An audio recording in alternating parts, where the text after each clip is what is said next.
So yes, it was fortunate, but also a little bit scary, like many other businesses at the same time.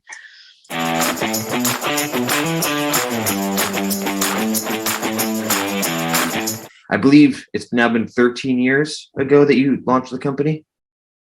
So we're almost on 14 years. In April, 14. it'll be 14. So yes, 13 is correct. That is amazing. Just to give us some background, what were you up to before launching way back in 2009? So back in 2009, I was somewhat of a recent college graduate, and I was working in the real estate field as a real estate appraiser.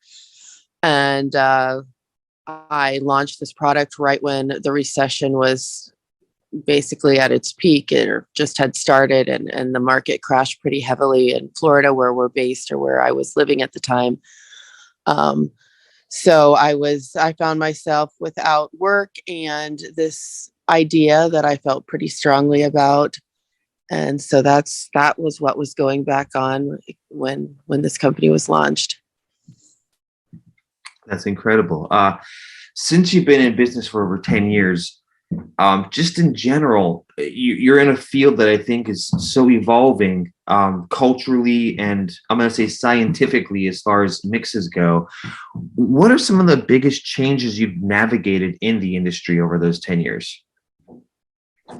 Oh, well, I mean, there's been a lot. I mean, of course, the world has evolved much more to natural products and which is why we're here at Expo West, is we just have launched our natural line. So, that was pretty big for us. And then, of course, the customization of flavors over the years have just gotten more and more prevalent. Millennials and the population in general just really likes the variety of flavors and being able to customize everything. And then, with COVID, I think really drove at-home consumption of coffee and making your lattes at home.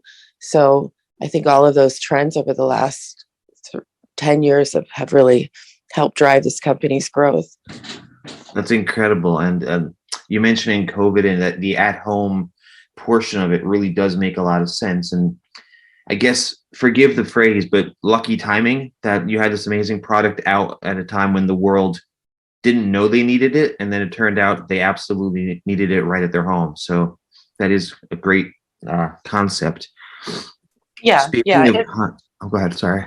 Oh, I mean, I was just going to add to that. I mean, it was certainly fortunate in some ways, but in many other ways, we weren't selling to many grocery accounts. We're selling to a lot of specialty stores, which had no choice but to close their doors. So, I mean, we lost quite a bit of distribution during that time, but able to make up for it with online, penetration and trying to drive consumer growth in that capacity. So yes, it was fortunate, but also a little bit scary, like many other businesses at the same time.